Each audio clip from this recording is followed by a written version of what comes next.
Essa questão do sonho é super engraçada, né? Porque ela apareceu assim no final do doutorado. Eu comecei a ter uma curiosidade a voltar nesse texto do Kozelik que está no Terror e Sonho, que está no Futuro Passado, né?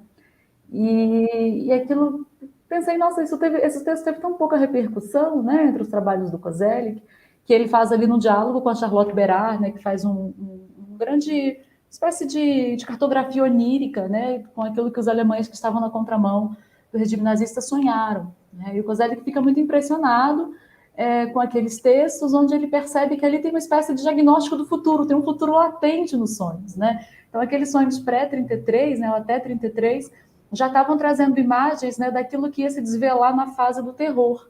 Né? Isso impressiona muito ele. Ele vai dizer, olha, já tem alguma coisa aqui na nossa realidade histórica, né, que já está mostrando as expectativas possíveis, né, para o nosso mundo.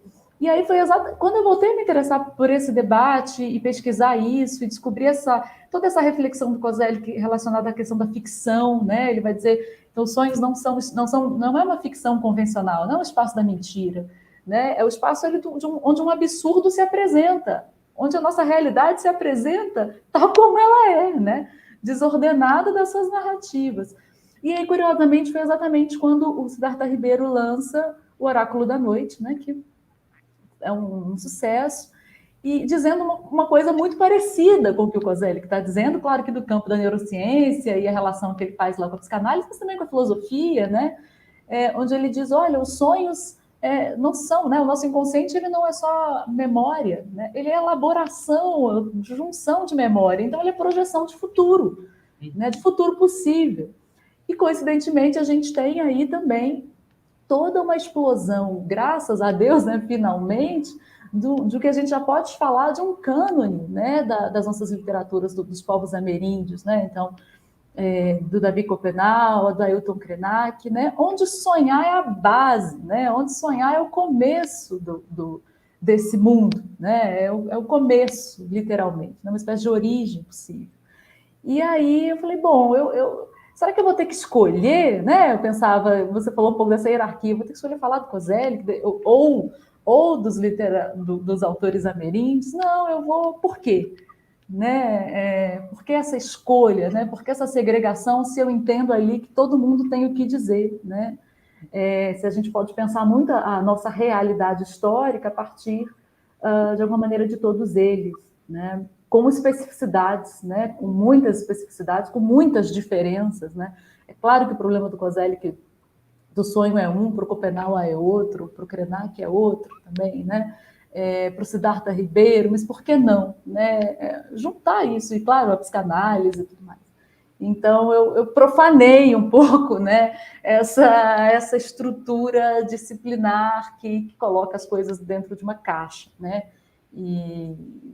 E tenho aí experimentado, né? E o trabalho tem se desdobrado um pouco, pensando os sonhos, né? Não só como objetos propriamente, como fonte histórica, né? Mas como coisa que está nos provocando ali, né? Como pensar a realidade mesmo a partir dos sonhos. Né? Não só para caracterizar um determinado momento histórico, mas como para pensar o que pode estar se desdobrando no nosso mundo. Então, aí nessas imagens, né? Com a pandemia, e a gente aí teve uma explosão ainda maior do interesse por essa temática, né? Então, a gente tem vários projetos, macroprojetos, em diferentes universidades, que estão levando isso à frente, né?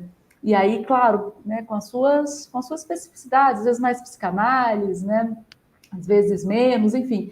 Mas eu acho que esse interesse é interessante, né? Ele é rico, ele indica alguma coisa, né? Eu acho que esse interesse pelos sonhos talvez demonstre, né, que as nossas linguagens mais convencionais, né, as nossas formas de narrar e de pesquisar mais convencionais, não estão dando conta um pouco, né, de nos ajudar a visualizar essas nossas realidades tão complexas. E a pandemia, então, vem e termina de tornar isso muito mais avassalador, né? Porque como que a gente narra esse absurdo, né? E enquadra esse absurdo, pensando sobretudo na situação do Brasil, né? Coloca dentro de uma caixa, assim, né? Dentro de uma narrativa com começo, meio e fim, com causa e consequência, não dá, porque é muito complexo. Então, eu acho que os sonhos, eles nos provocam, né, nesse lugar, né? De tornar o exercício de narrar, né, muito mais desafiador, né, muito mais complexo. Como é que a gente difere ali o que é passado do que é futuro, né? De que passado que é, de que futuro que é esse, né? Então, isso, o Kozelik que diz um pouco isso nesse capítulo 3, né, que você mencionou nessa tradução, né?